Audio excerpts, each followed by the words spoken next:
distractions. And Buddha mentioned, do not consume alcohol because it will be distracting. So there's a fifth precept. Sixth, because India, then sitting on the chair, sleeping on the bed is a luxury, is a ego. It's like driving a fast car. Then only the king and the powerful sit on the kursi, seat, chair, or sleep on the bed. So Buddha said, do not sit on the chair and do not sleep on the bed for tonight. It's a big let go.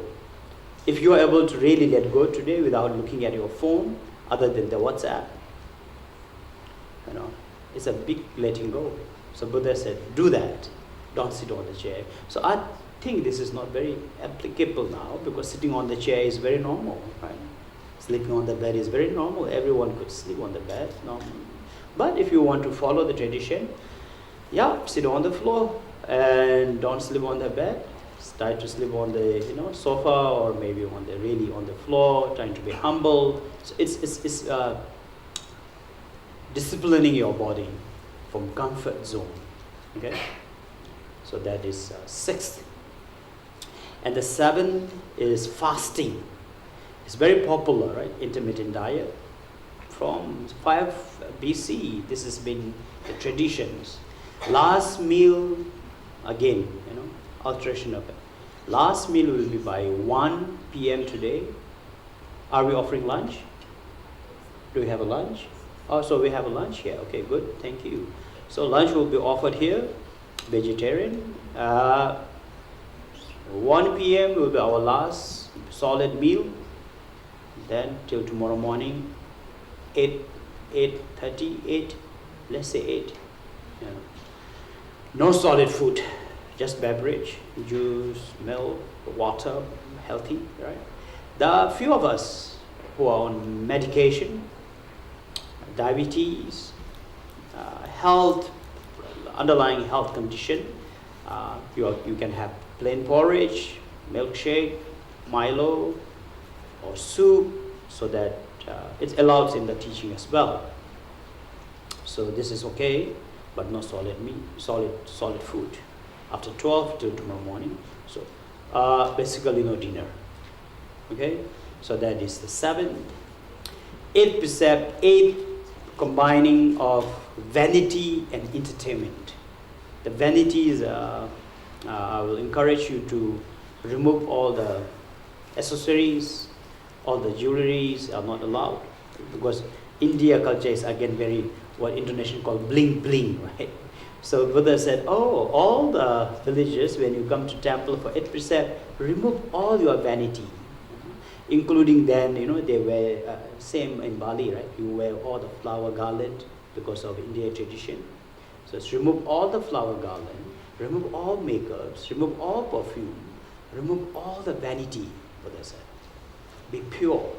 So we encourage you to remove expensive watches, all the earrings. Actually, there's the traditions of so-called for the vanity and the entertainment. As I told you, there was no other entertainment, so they would dance and sing. Buddha said, no dancing, no singing. So again, for us, not playing with the phone. So that become total of 8 precept. More details you can find on internet, but these are the basic introductions of 8 precept, which is very meaningful, very helpful. So we will be doing it, taking 8 precept. So that is the tradition of Theravada, or the Vinaya, we call it. More like physical disciplines and preparing, cleansing for the spiritual practice, for Dharma practice. Okay.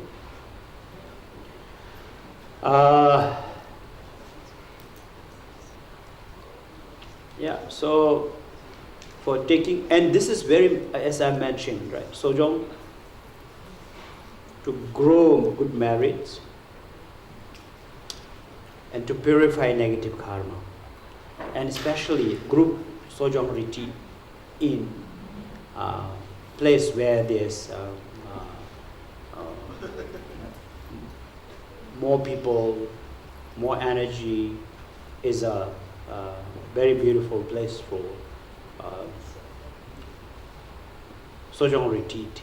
During Buddha's time, instead of going to the temple, at times those other kings will invite Buddha and Sangha to visit countries and cities to host that retreat. So it's more beneficial. So it's become the center of positive energy to the entire place for the benefits. So that's the explanations and then the purpose of it for Sojong vow. Now the Mahayana element to it, Gautama Buddha taught about loving kindness, unconditional loving kindness, or we call it boundless mind. We all have certain amount of love, care, compassion, but it's very bounded, very limited to our family members and friends. So the word boundless is introduced in second teachings of the Buddha. So, boundlessly, there's no boundary, boundlessly or immeasurable. Another English word is immeasurable. Your love and compassion is not measurable. It's for the whole universe, for the entire universe. We call sentient beings, right?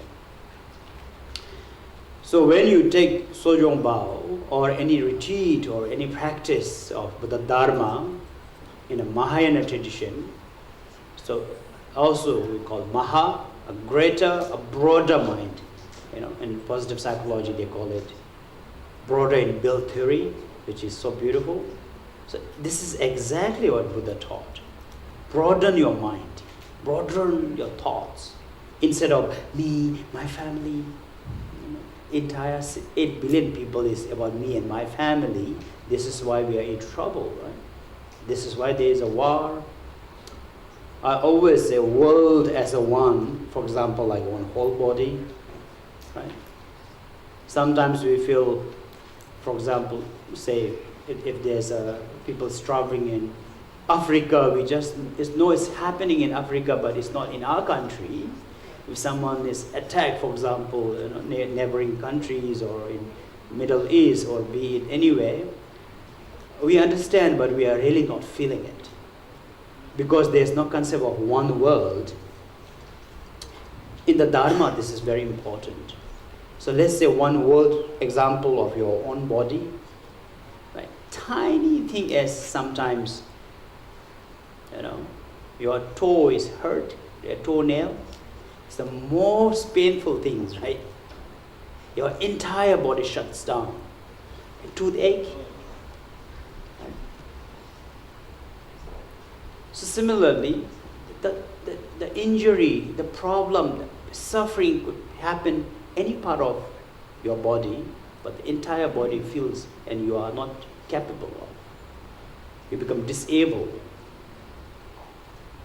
But 8 billion people in this world, when part of our world's body happened, we just feel, that's all. We just care. We just think a little bit, that's all. There's only sympathy, right? But there's no compassion. There's no love. So the concept of one world is just in theory, not even in intention that we have. So today I want all of you to have this Buddha's way of one world. We call it sameness, oneness. The sameness and the oneness. So that's about the Mahayana. I was told the word Trimakasi in Bahasa is a very much of exercising of oneness, give and take. So Mahayana,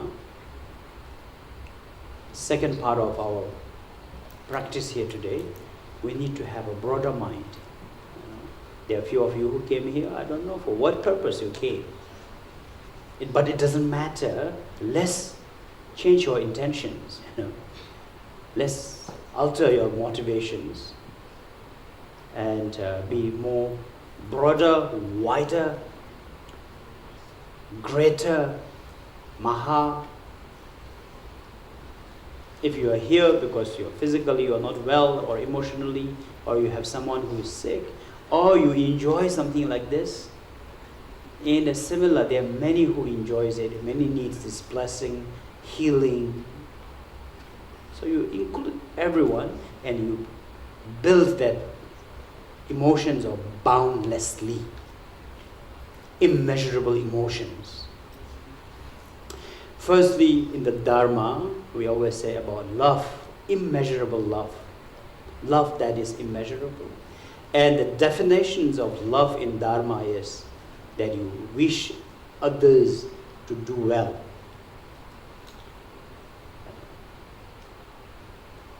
And when you wish others to be happy, do well, to become better, that's called love. But layman's love is you make me better, you make me happy because I love you, right? Everything we love is about ourselves. Oh, my darling, I love you so much. If that loves go away, then you feel so pain. I love my handphone. I love my home. I love my car. I love my children. Then the follow-up question is why? Because they make me happy. They are my world. So in the end, it's about me. That's not love. It's obsessions, right? It's a self-worshipping. In Dharma, the word we use, self-cherishing.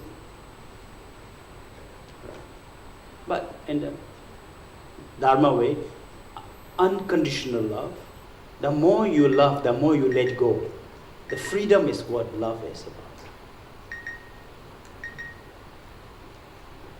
So we need to wish that love, boundless love, immeasurable love, freedom of love, unconditional love, our wish, entire world to be happy, gain the freedom. Another word, free will. Many people ask, does Dharma believe in free will? Teaching of Buddha is about free will. Karma is another definition. If you go deeper, karma is about free will. That's why everyone is different. That's why everyone continue creating different karma because of the free will. So, all about freedoms. And then this is what we wish. In simple word, what is love? It's about freedom. We want everyone to be free, everyone to be liberated. No string attached. So that is called love. And we must motivate entire retreat for that purpose of love. Boundless love. So that's the explanation on love. Secondly, compassion. Compassion is heart pain, literally meaning yingje, we call it heart pain. When do your heart pain? Not when you lose your love, right? In Dharma, our heart will be broken when we see someone suffering, not when someone leaves us. Right? When someone is suffering, when other sufferings, then our heart pains, our heart will be heartbroken. So in Dharma it says, exercise that, feel the pain of others. It's not only sympathy or, it's not only feeling, but really helplessly wanted to do something and really being in their shoes, feeling that pain. And there are many of us who don't feel that genuine feelings of others' pain, or is a very temporary, short-lived feelings when we heard about it. or when we see someone suffering. So here, this is what we need to practice: heart pain.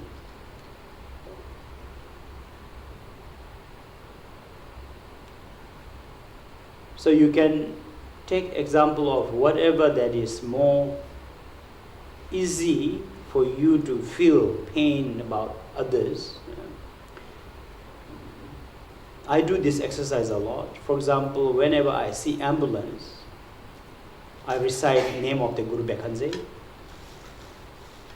With serene is a very, very intense energy, right? With serene people, 2-3 cars after the ambulance, you will see always rushing. So back of my mind, I'm always thinking, there must be either a man or a woman, right? If it's a man, someone's husband, father, or a son, or a brother is dying right now, rushing to the hospital helplessly. If it's a woman, someone's daughter, mother, wife, or a sister is rushing to the hospital in that ambulance. When you think of that, emotion is so intense. Instead of, there's an ambulance, we don't care who is inside it. So you go into detail. It could be a man or a woman, and who could that person could be. And what happened? It is a heart attack? Is it an accident? Is it alive? Almost dying? And we all went through some kind of experience. And that time, how was your feeling? You are numb. You are not able to express. You are not able to think because your loved one is dying. Nothing matters. You feel so helpless. And when you feel that emotions, right, then this is called heart pain. That's called compassion in Dharma. How many times? Only when it happens to someone you love, and the fear of losing that, you may feel that. Generally, you may not feel it. So in Dharma, this is what we need to feel when you see others' sufferings. That great urgency, the sense of pain and helplessness. World is helpless now. There are millions of, and study shows from 8 billion people, every year there are more than 1 million people suicide because of mental illness, for the informations. There are millions under mental care treatments. There are millions depending on illicit drugs. It's all illness. These are all sorts of our compassions. And again, as I said, someone's son is doing it, someone's husband, someone's brother, someone's daughter is into it, someone's wife, someone's mother, losing themselves for that. And this is how we exercise our compassions. And of course, there are 100 ways to exercise your compassions and make it boundlessly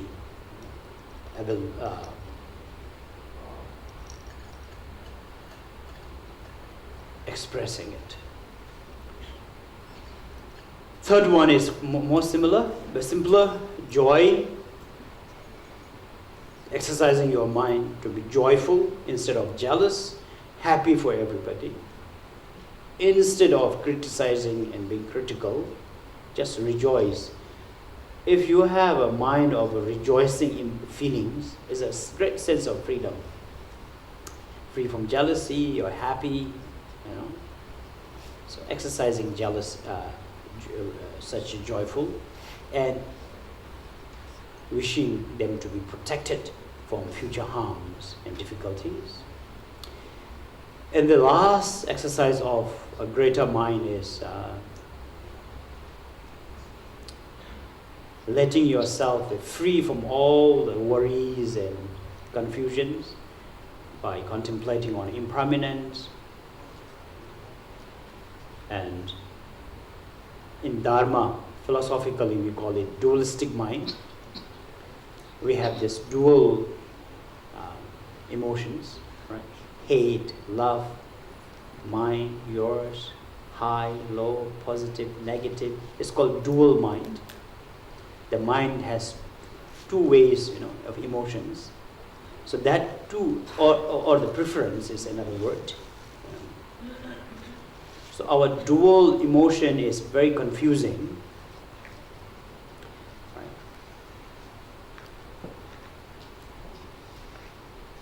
And it is unfortunate we don't have a source of beginning in Dharma. There is no creator. Nobody created us. So that's why the word in Dharma we call beginningless. From the beginningless. It's unfortunate, right? Because there's nobody we can blame to. Look up says like, but many do like Buddha. I have a friend, we go like, God. He said, oh, don't call God. We don't believe in God. He's American. He go like, anything goes wrong, he'll go, oh, Buddha. So it got nothing to do with the Buddha. So this is beginningless. I call it human errors. It's not Buddha's punishment. It's a human error. So from the beginningless till now, we don't know. We have been so confused. Fighting between this dualistic mind, the dual mind, right? We are tired, we are exhausted. So we are really hoping to be enlightened like a Gautama, to become a Buddha or Bodhisattva. So that is our main object and the goal of a spiritual practice in Buddha Dharma.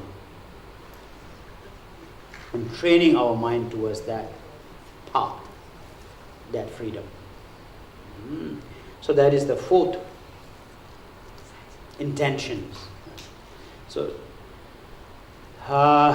another simple word, or in simple way, I want you to ask these simple questions. What am I doing? Why I came to this place? Am I a believer? Am I driven by fear? What am I expecting? What am I supposed to do? Do we have the answer? Is it a miracle? Is it a blessing? Blessing is a Christian word that we borrowed. There's no blessing in Dharma. Miracle, there's no miracle. If there's a miracle, then Gautama Buddha, Lord Jesus, Muhammad, they have done this miracle and there will be no sufferings on the earth.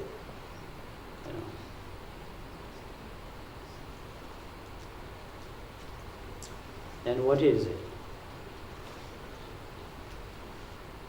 So for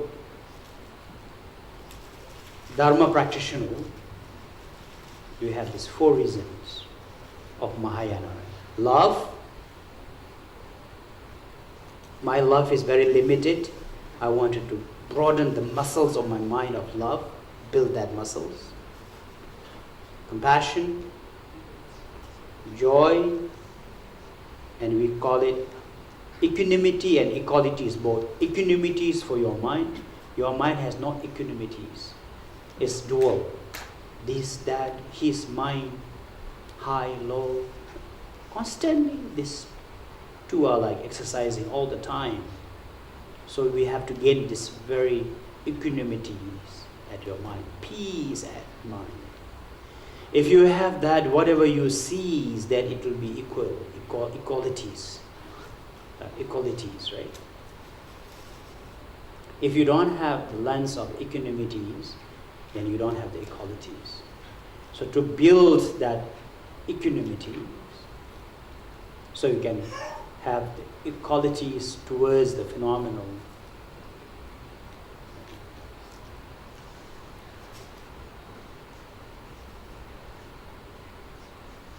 These are our reasons, these are our purpose, these are our meaning, these are our goal for spiritual practice in Buddha Dharma, in Mahayana especially. So I encourage all of you to have these 4 ways of thinking. I'm here today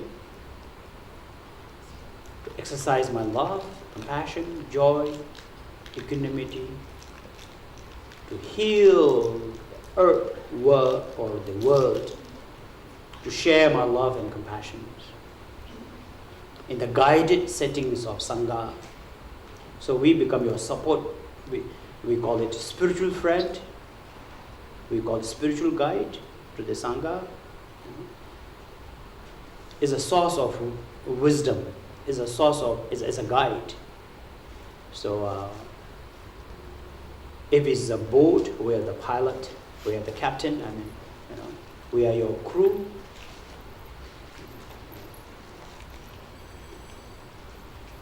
Is the life jacket, is the four boundless love and qualities. You must have your life jacket on.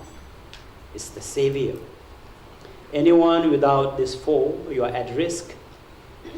You are driven by fear. You are very so-called very ordinarily thinking of self, which is very ordinary way of religious mind. Very religiously thinking of yourself, thinking of your family. There's nothing wrong with it, but if you are in this room today, we have to be a little different. Because otherwise we are cheating the system. The system of Mahayana and Vajrayana is a very, very powerful.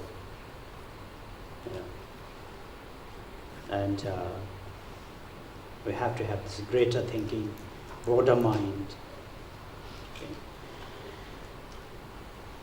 Yeah, so this is the purpose of Mahayana tradition. And the Vajrayana is a very colorful and using a lot of support for meditations. Again, in a positive psychology, called image visualization, is very popular.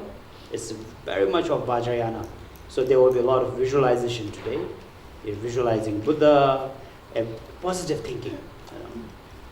We're faking ourselves to be positive, to be good. So you have to fake it till you make it, right? So Vajrayana is that. We fake it. So we all are potential Buddha, right? So eventually we become a Buddha. So right now, from the beginning, we think like a Buddha, we behave like a bodhisattvas, and the pure perceptions and pure settings, very enlightened beings, kind of mindsets, which I will guide you, accordingly. All right, let's begin with our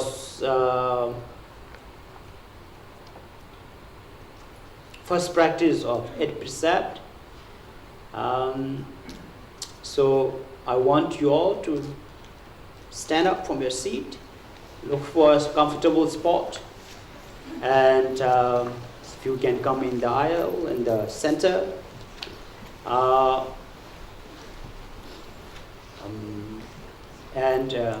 It's not worshipping human being, it's being humbling yourself and appealing and requesting, and bow 3, the 8 precept vow, for the benefit of sentient beings or to heal the world through love, compassion, joy, and equanimity. Then first put on the crown representing your body. All the mistake I have done through my body, I admit here today to the Buddha. Then to your throat chakra, to the throat, touch your forehead on the floor, all your palm, your knee, is dropping your destructive emotions.